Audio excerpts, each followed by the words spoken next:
to Life with Arlie, and today I wanted to share something with you.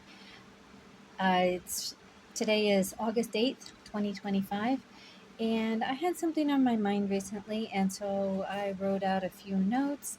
And yeah, this is my little notebook that I made, and I mentioned it on another one. So, anyhow, without further ado, I'm not very good at introductions yet. I wanted to share about the idea I had posted recently about taking care of myself by doing and taking control of my life by actually choosing to do things. And this time I want to expand on that idea and delve into what happens when we get sidetracked. The problem is that so often we start something and we know it's going to be good for us. We know we ought to do it, or it's what we really want to do.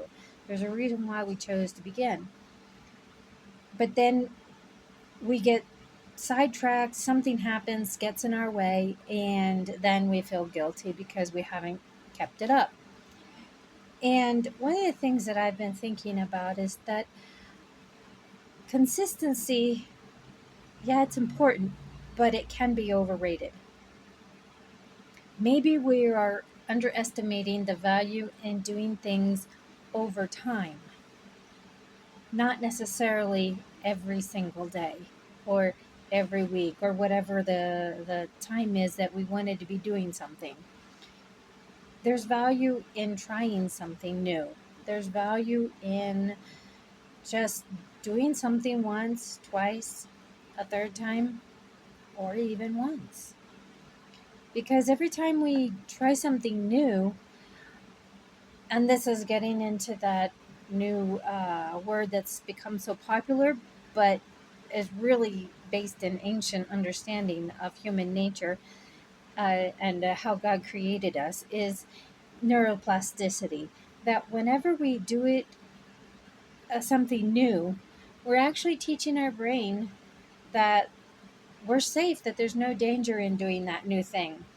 And so, even if I just one time tried, I don't know, some breathing exercises, a meditation, or maybe a new kind of exercise, or a new way of thinking about something, even if I only do it once, just that one experience is helpful in showing my brain, hey, we can do new things and nothing bad happens. There aren't any tigers that, I know that's tigers and bears is what they all go back to whenever they talk about our brain. But it's true that, well, maybe in our modern life we might say, hey, there's no car coming after me. There's no one chasing me with a belt, or whatever example you want to think of. And so, in trying different things, we also have the opportunity of discovering some resources. We discover new activities, and we then discover, what am I interested in? What works for me? What doesn't work for me? What are things that I like? And then when we don't do them again, it's an opportunity. Instead of staying with the guilt, we can open up some space to ask ourselves some questions. Why? Why didn't I do it again? Is something holding me back? Is there something that I need to resolve, like maybe logistics? They do matter. Is there is it something that I just need to put energy into? Or is there an issue that I need to resolve? I'm thinking of things like, maybe we're starting to take new medications or a new supplement. Maybe we have a brand new plan for how we're going to tackle our housework. You might be starting a new study plan, whether it be formal university, or maybe it's a course, or maybe it's a new Bible study. Who knows? It could be anything. It could be some exercise that you want to try. It could be a spiritual discipline that you're interested in adding to your routines. Maybe it's some mental or emotional tools that you've learned, or heard about and you want to try them. And you get started, and then, like I say, something happens and you just aren't continuing. And the first instinct is to just feel guilty, or at least I do. I don't know if anybody else does.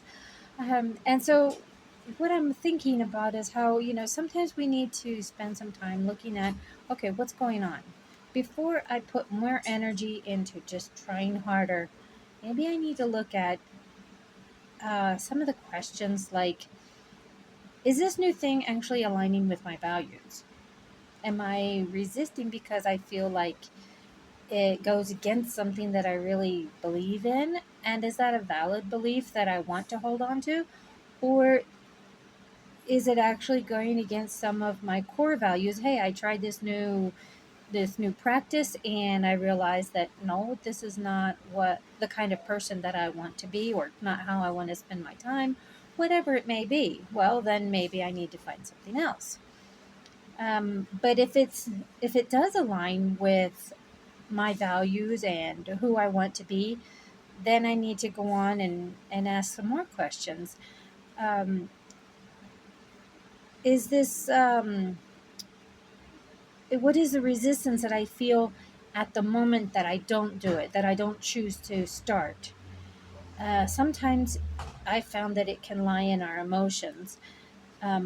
It could be something that I feel in my body. Maybe I feel some pain or discomfort, or maybe I feel tension. And maybe it's logistics, like I'm going to get started, but oh, my space isn't clear.